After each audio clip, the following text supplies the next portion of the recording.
My name's Tom Black. I'm the head coach at Loyola Marymount University for women's volleyball. The assistant coach for the women's national team under Karch Karai, our head coach, and I'm part of the advisory staff for Gold Medal Squared.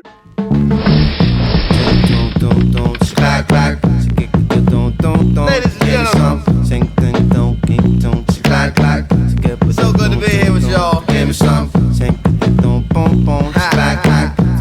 No moment like that. Feedback in terms of, I mean, the main goal of feedback obviously is to accelerate the learning curve as fast as you can. And we know that the more invested the learner is in their own process, the faster the skill is going to get to a state of mastery. And that's ultimately the goal. You want the athlete to be able to perform the skill without thinking about it under pressure successfully over and over and over. That's where our feedback is going. And we found one really effective way to do that is to ask questions. And the motor learning principle behind that is self-directed learning. I think what we're just trying to do is lengthen the leash. You know, if you have your player on a really tight leash, you're just commanding them and they need you and they can't do anything without you talking to them. And we're trying to get them away from us and onto themselves and being able to trust their own skills. So that's really where asking questions comes in. Can we get you to process what you're doing and what you need to do? Can we get you to trust yourself in your own learning process? Can we get you to the point where you know you can do it without us?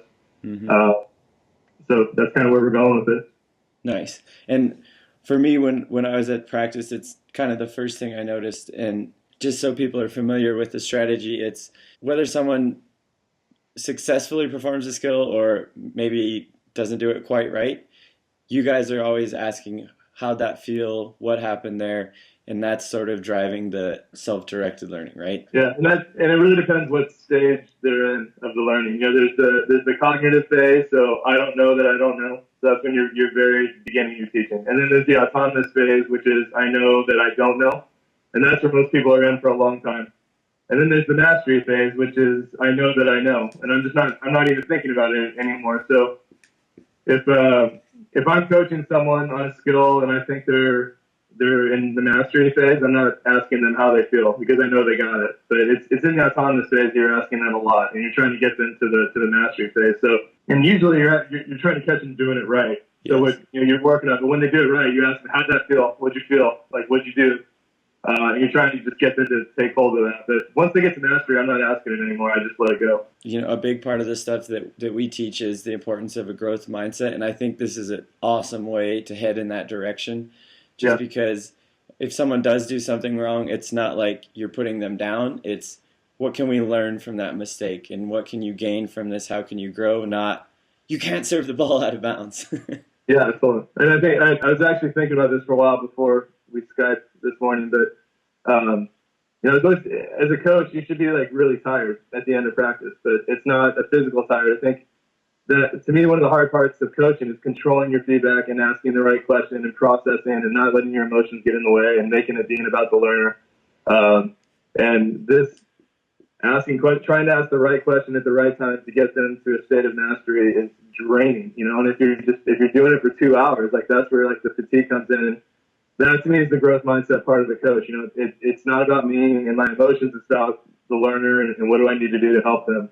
And if I'm commanding them or venting or using emotions a lot, that tends to be selfish, and that can be one of the fixed mindset traps with coaching.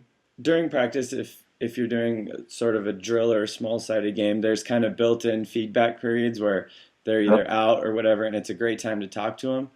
What is your approach maybe like in an actual game or in a scrimmage where you're not necessarily, they're not stopping all the time and you want it to keep going, but you also want to take advantage of situations where you can do a lot of teaching? Yeah, I think that's where your preparation before practice comes in. I mean, there's a lot of work to do to get organized. And if I've done a great job with my lesson plan and I've put the kids in situations that's testing their skills to the right ability, and I've talked to them before practice about what they're working on, I don't need to like stop practice and do a lot of talking. You know, if I've done all that for you, if I've created the right practice and I said, hey, Trevor, you know, we're working on getting loaded today, and you look at me and you say, okay, then once we start playing, I can just look at you and you can look at me and I can maybe just give you a physical gesture, and then we move on. But if I haven't done all that legwork, I got to stop it and we have to have this long discussion and we're losing reps. So And I think that's why if you look at great coaches, it doesn't look like they're doing that much sometimes. But it's it's all about the work they did to create that environment. Yeah. But I think on your job, you can do it like that in the moment. And when you really got it going, I can just look at you and you go, I got it, and then we just move on. Hey guys, this is Trevor. I just wanted to thank you for watching this video and let you know if you're interested in some more lessons like this, head over to championshipbasketballschool.com and subscribe to the Championship newsletter. Thanks a lot. Have a great day.